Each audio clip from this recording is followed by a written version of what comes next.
onto my big screen. All right. So using Monster is a really helpful tool, especially if you're looking for passive candidates. Randstad owns Monster, so we have access to see when people update their profiles the day that they do it. So clients don't have access to that. Nobody else has access to that. So it's really important to know that we have information that a lot of other people don't have. So when you're in RFO, it's this little purple M up here at the top. So all you do is you hit that button and then it pulls up Monster slowly but surely. And the way that I talk to candidates when I reach out to them, because obviously they're not applying to a position, and so you have to think about it from the candidate's perspective to say, all right, maybe I'm currently employed and I just started my job search. Wouldn't it be super weird if a recruiter was like, hey, I saw you updated your information. Do you want to have a conversation about your job search? First thing they're going to think is, oh my gosh, everybody can see this, including my current employer. So the way that you explain why you're reaching out is super important. It's like, hey, Michelle, I noticed that you recently updated your information on Monster. My company actually owns Monster, so I have access to see when really amazing candidates like yourself update your information. Typically, it means a couple of things. One being maybe you are thinking about starting your job search, or maybe you've already started your job search. Is that safe to speculate one of those things? And then you let them answer. Like, yeah, I've just been starting to think about putting my feelers out. My company's about to go through an acquisition, so everybody's scared. No problem. And that helps you gauge like how quickly you need to move with a candidate like them. So if it's like a merger and acquisition type situation where they're nervous or they're hearing murmurs of layoffs coming up, you don't need to move super fast or be super pushy. That's going to probably make them ghost you. But if they're like, yeah, I'm ready to leave, then you know that you can move a little bit quicker. So you kind of have to read the room and understand where they're at in their job search to understand what type of support you can provide them. So when you're in Monster, you just click on Find Candidates. And let's say you're looking for a practice manager. Practice manager job titles are always specific to healthcare. What I do is I usually start really broad. And if there's like thousands of people that I can reach out to, I start to dial it down and get more and more specific. So what's the zip code in Raleigh, Michelle? 27609. And then I'll usually do, because like in Atlanta, traffic is horrible. So I never go over 10 miles, but do people sometimes commute up to 20 miles? Okay. Yes. And then you can enter in different skills. So let's say you have a job order and they're like, they have to have endocrinology experience. You can put that as a must-have, but I'll usually start pretty broad. So you can say, during what amount of time have their resumes been updated? And so I'll usually start with 3 months. 6 months is fine, but usually candidates who have updated their stuff in the last 6 months have probably found something already. So you can see over here, the resume's been updated 2 months ago. They have 18 years of experience, won't relocate. And then you can see some of their top skills. You can see that they have a master's degree, and you can always click on their profiles as well. But depending on the amount of experience your client is looking for, you may not necessarily want somebody with 18 years of experience. It just depends. And then they rank them based on your search criteria.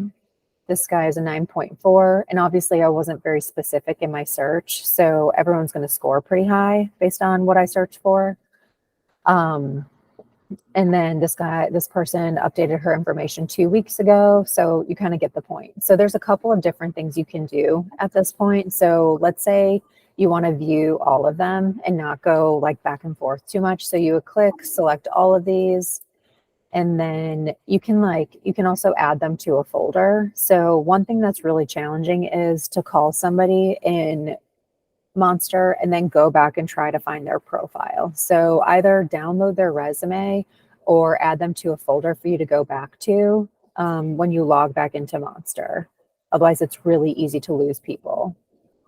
And when you add them to a folder, it'll give you the option to create a new one right from there. So I've got practice manager, insurance sales. So like I save all my people pretty regularly.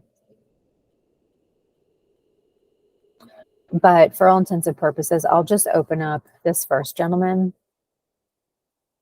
and we'll take a look at his profile. There's also an add to RFO button. So if you really like them, you can add them to RFO, because otherwise you have to go into RFO, create a new profile, or, it can sometimes be too time consuming to ask a candidate to, okay, here's the Ronstadt link, create your own profile. Now you're just creating more work for them. They're not going to do it. So you're better off just adding them to RFO. So you can review his information. So this could be an old resume if his most recent position is 2012. But it looks like he did his stuff backwards. So his most recent is at the bottom. So he is still working at Siemens Healthineers as a project manager.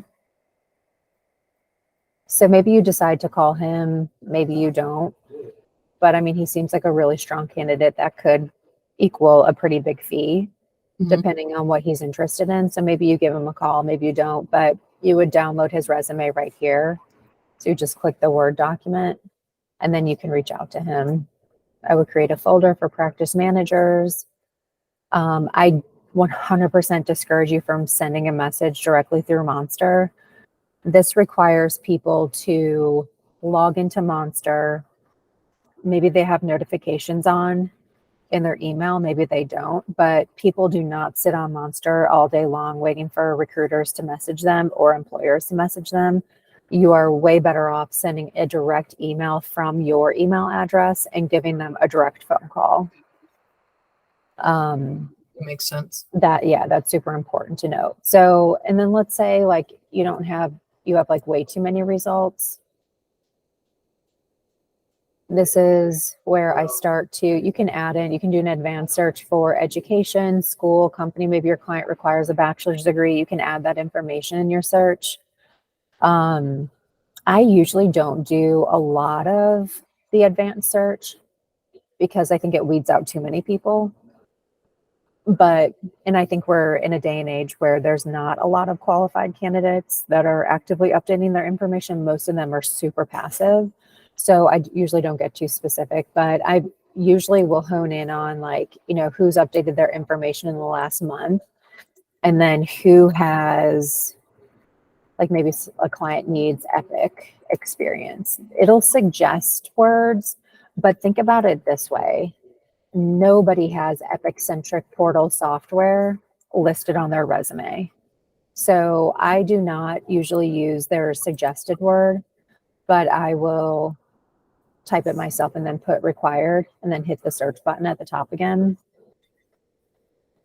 And so now this really narrows it down even more. So you can call this person if you want, if they need to have the Epic experience, and maybe your client will relocate somebody. So maybe you can search for 100 miles away, but you kind of get the point. And that only increases it to 2 people. So it's not the end all be all, but for positions